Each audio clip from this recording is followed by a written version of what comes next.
You need a meaningful life. It's not optional, because that combats the suffering. And more than that, if you lead a meaningful life, which means to adopt responsibility, almost inevitably, you actually make things better. And so you can take people down to the bottom of the abyss and you can say, it's no wonder that you despair given your finitude, but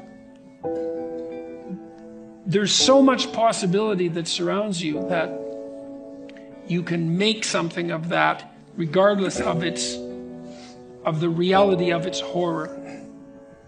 And you do that with responsibility. And people understand that. And so it isn't just a call to making things better. It's not a call to a utopia that's produced by human imagination. It's the insistence that without the proper engagement in truth, that your life will degenerate and you will end up embittered and in hell. And so the conversation just hasn't been serious enough, I would say. And that's especially bad for young people. You know, one of the things I tell young people all the time, I'm not a very typical psychologist in this regard, because psychologists like to pat people on the head and say, you're all right the way you are. I talked to Bishop Barron a while ago, and he said that the Catholic priests were trained in the 1960s to kind of be accepting, you know, humanistically. You're okay the way you are, you know. And that's such rubbish. It's like, not only are you not okay the way you are, you don't think that anybody else is okay the way they are either. And you don't think your children are okay the way they are. Like, you love them and all that, but you don't want them to stay 3 years old their entire life. You want them to expand and improve and become who they are. And so, instead of telling young people that they're okay the way they are, I tell them that, and it's a terrible message for them if they're desperate. You know, so let's say 10% of the people in my audience are young, maybe they're young men, just for the sake of argument, and they're like not in good shape. They don't have any goals. They're drinking too much. They're watching pornography all the time. They've got no aim. They've got no structure in their life, and they're just bloody miserable. And the misery is twisting them into malevolence, because enough misery will absolutely do that to you. And then what are you going to do? And come along and say, well, you're okay the way you are? It's like, that's the last thing they want to hear. It's like, get your damn act together.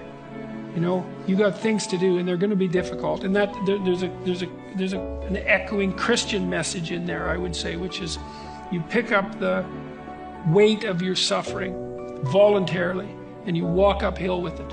And that not only gives you the meaning that you need in your life to stop you from degenerating in a dangerous manner, but it actually makes things better. And so that all has to be part of it. Like, I believe in human ingenuity. I think we can solve all the problems that beset us. But it can't just be, it has to be more than we can enhance material well-being, which is what it tends to be now. It's not enough. Life is hard. It's a crucifixion. That's right. And so it's no wonder they think that. It's like, okay, fine. First of all, we're going to take it seriously. Yeah, you're suffering and adrift, and you have your reasons. So you take those reasons seriously, and you say, despite that, there's more to you than you think. And you know that too, because you upbraid yourself for not manifesting it. And you say to people, well, I ask people, for example, well, who do you admire? Because that instinct for admiration is part of the instinct for imitation. It's like, who do you admire? You admire people who are completely irresponsible? You admire people who can't take care of themselves? They can't even take care of themselves. Here's the most admirable person. Completely useless to themselves, maybe even counterproductive. Just a bloody catastrophe for their family, and like a social danger. Like, no one admires that. No one admires that. It's like, you start minimally. Can you take care of yourself? At least that'd be the first thing. And then is there enough to you so that maybe someone else could rely on you now and then? Maybe a number of people, maybe your family. You could be a You could be the glue that holds them together and mends them. And then maybe there could be more to you than that. Maybe you could be someone for your community, and God only knows how far you could go with that. Those are the people you admire. It's like, well, try that out. See what happens. Start locally. Carl Jung said, this is one of my favorite Carl Jung quotes, he said, modern man does not see God because he will not look low enough. I really like that. And so, I've been telling the people that I talk to the same thing. It's like, you have a certain amount of potential within your grasp. You may find what you have contemptible because you're not in a position of power. This modicum of possibility that's been granted to you is beneath you. And so you do nothing with it. And so you get nothing from it. You take that seriously. You do the small things you can, the humble things that you can to put yourself together in those tiny, embarrassing ways that are real. And if you do that enough, you'll fortify yourself. And that will work. And one of the things that's been unbelievably heartening to me, it's ridiculous, really. Normally now, if I go out during the day, if I go to any city, I've been to like 150 cities in the last year. And if I'm walking around on the street or in an airport, someone will come up to me about every 10 minutes or so. And they'll say the same thing. They always say the same thing. They first of all apologize for bothering me, and they're very polite. So all my interactions with people, you'd never guess this from like my reputation in the press, but all my interactions with people in public are unbelievably positive. And the people will come up and say, I was in this small domain of hell a year ago or 6 months ago, whatever it is, addiction, alcoholism, I wasn't getting along with my family. I'd been living with my girlfriend for 5 years and we were stuck. I didn't have any direction for my career. I was nihilistic, I was whatever. All the different ways that people can fall into a pit and be miserable. He said, I read your books or I watched your lectures and I decided I was gonna try to put my family together. Or I was gonna make a vision and pursue it. Or I was gonna try telling the truth. I was just gonna try one of these things. And things are way better, way better. And sometimes it's a father and a son, or sometimes it's a son and a daughter, or it's a girlfriend and a boyfriend, and the girlfriend's very happy usually because her boyfriend has straightened up substantially, and maybe they're getting married and like he's half civilized at this point.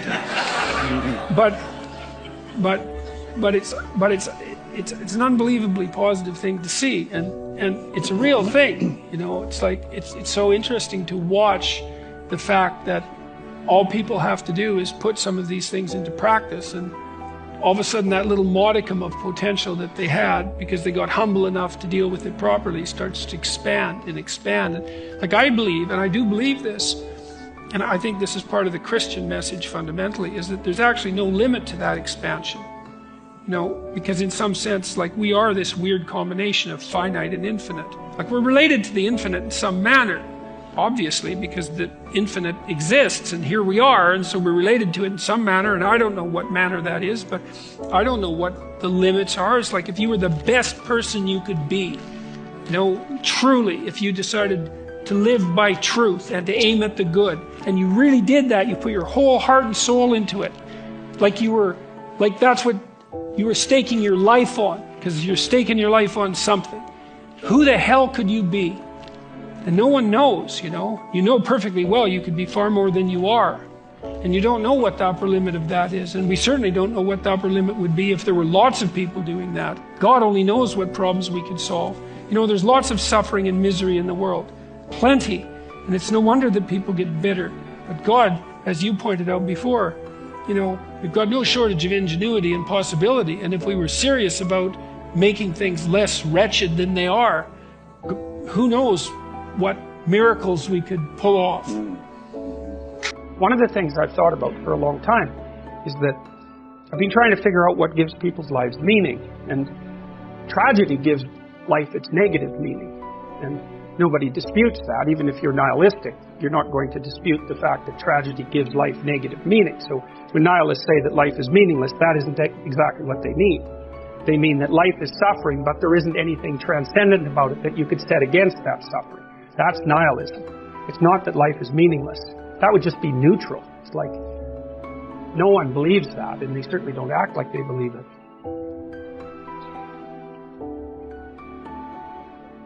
If you look at it technically, and we will as we progress through this class, that in order to have any positive meaning in your life, you have to have identified a goal, and you have to be working towards it. And there is a technical reason for that. And the technical reason, as far as I can tell, is that the circuitry that produces the kind of positive emotion that people really like is only activated when you notice that when you're proceeding towards a goal that you value. And so that means that if you don't have a goal that you value, you can't have any positive emotion. So technically that's the incentive reward system, and the underlying circuitry is dopaminergic. And when that circuitry is activated, then it's part of the exploratory circuit. It gives you the sense of being actively engaged in something worthwhile. And that's, you tend to think of positive emotion as something produced by reward. But there's two kinds of positive emotion. One is the reward that's associated with satiation, and that's consummatory reward, and that's the reward you get when you're hungry and you eat. But the thing about eating when you're hungry is that it destroys the framework within which you were operating, and it's time to eat. Well, you eat, and then that framework's no longer relevant. So the consummatory reward eliminates the value framework, and then you're stuck with, well, what are you going to do next? And so the consummatory reward has with it its own problems, but the incentive reward is constantly what keeps you moving forward. And incentive reward, because it's dopaminergic, also is analgesic, literally analgesic. So if you're in pain, you take opiates, and that will cut the pain, but so will psychomotor stimulants like cocaine or amphetamines. And so it's literally the case that if you're engaged in something that's engaging and you're working towards a goal, that you're going to feel less pain. And you can see this happening with athletes who, they'll break their thumb or something, or maybe sometimes even their ankle, and they'll keep playing the game.